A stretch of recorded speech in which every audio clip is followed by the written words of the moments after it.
जो चुनरी यात्रा का प्रारंभ हुआ तो प्रथम गांव सिंगुन था।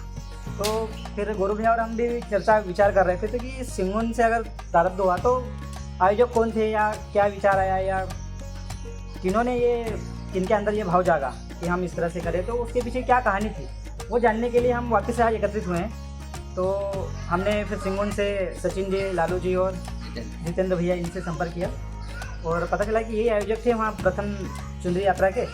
तो अब इनसे जानेंगे हम कि विस्तारित कहानी क्या रही इसकी। सबसे प्रथम बार माता माँ अंबिका धाम पिपरी में पहली बार सिंगुन से चुनरी यात्रा आई थी 2016 में। सचिन भैया पाटीदार जी लाए थे और जब से बढ़ने लगी, प्रथम वर्ष तो एक ही चुनरी यात्रा आई थी, फिर द्वितीय वर्ष 5-10 हुई, फिर मतलब जैसे जैसे मतलब समाज में जैसी भावना जगती गई, पैदल आते थे तो फिर जैसे भावना जगती गई वैसे अब चुनरी यात्रा बढ़ गया। जैसे अभी 20-25 आती है, अब इस बार 40-50 आने का है।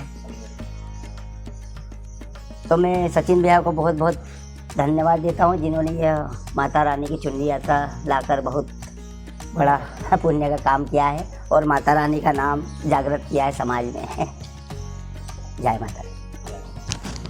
माँ अंबिका तीर्थ क्षेत्र पिपरी में पहली बार चुनरी यात्रा लेके आए थे सिंगुन से हमारे स्वजन, और सचिन भाई हमारे साथ हैं जो कि पहली चुनरी यात्रा के संयोजक थे। और सचिन भाई से जानेंगे कि आपके मन में ये कैसे विचार आया कि चुनरी यात्रा माँ अंबिका तक तीर्थ क्षेत्र तक ले जानी है और क्या उद्देश्य था आपका, तो आप थोड़ा सा विस्तृत जानकारी देंगे कि ये चुनरी यात्रा कैसे प्रारंभ हुई। बोलो अम्बे मात की जय।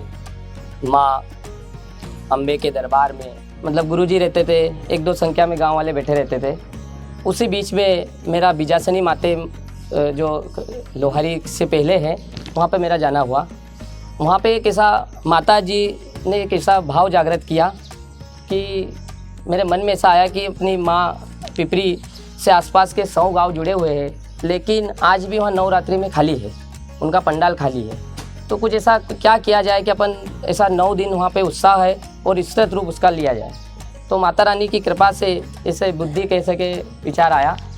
तो मेरे इस चुनरी यात्रा का अगर श्रेय जाएगा तो ग्राम सिंगुन, नवयुवक नवदुर्गा मंडल एवं समस्त ग्राम सिंगुन वासियों को।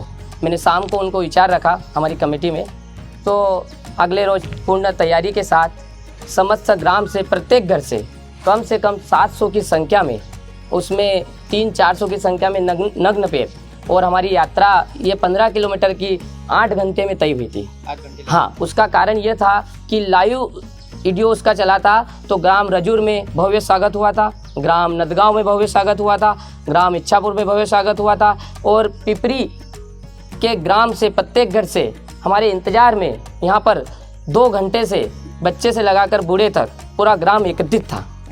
और उनके भाव और स्वागत से हमें मांडा के पंडाल तक लाया गया।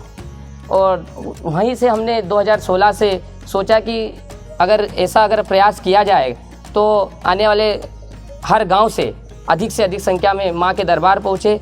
और माता की कृपा से प्रथम वर्ष, द्वितीय वर्ष, तृतीय वर्ष की संख्या 15-20 चुनरी में पहुंची थी, और इस 2025 में 35 से 40 चुनरी यात्रा की संख्या में आएंगे। हजारों श्रद्धालु यहाँ लाभान्वित होंगे और आने वाले समय में हर आसपास के 62 गांव से चुनरी यात्रा आएगी, ऐसी मेरी आशा है।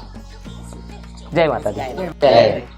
जैसा कि मेरे गुरु भैया चर्चा भी करते हैं कि किसी भी कोई कार्य जब होता है तो उसके पीछे कहीं ना कहीं उद्देश्य होता है, वैसे ही कई कार्य होता नहीं है। जैसे 1 दिसंबर को 2024 में एक समिति बनी और समिति के माध्यम से फिर गांव-गांव ज्योत यात्रा लेके गए। तो उसका उद्देश्य क्या था? समाज को एकत्रित करना और भव्य मंदिर निर्माण। तो उसी तरह से हम ये जानना चाहते हैं कि जो चुनरी यात्रा के पीछे आपके भाव थे और जो उद्देश्य था वो कहीं ना कहीं किन चीज़ों को लेकर था और क्या बातें थी उसके पीछे। तो आप उस विषय में आप थोड़ा सा विस्तार से हमें बताएं। मैंने पूर्व में भी बताया है कि चुनरी यात्रा का पूरा श्रेय मेरे नवयुवक नवदुर्गा मंडल समिति और मेरे ग्राम सिंगुन को जाएगा, जिनके सहयोग से ये आयोजन 2016 में भव्य रूप के साथ सफल हुआ। और वही उद्देश्य, हाँ, इसी उद्देश्य से अपना यही था कि इस मंदिर का जो स्वरूप है कहीं ना कहीं पूर्ण रूप भव्यता के साथ बढ़े और अपने आसपास गांवों में भव्यता के साथ उसका माता का 9 दिवस का हम भक्तिमय वातावरण के साथ मनाएं। और मंदिर का भी निर्माण चालू है। ठीक। तो चाहेंगे क्या आप सभी इस 9 दिवस में माता के पंडाल में जरूर पधारें। जय माता दी।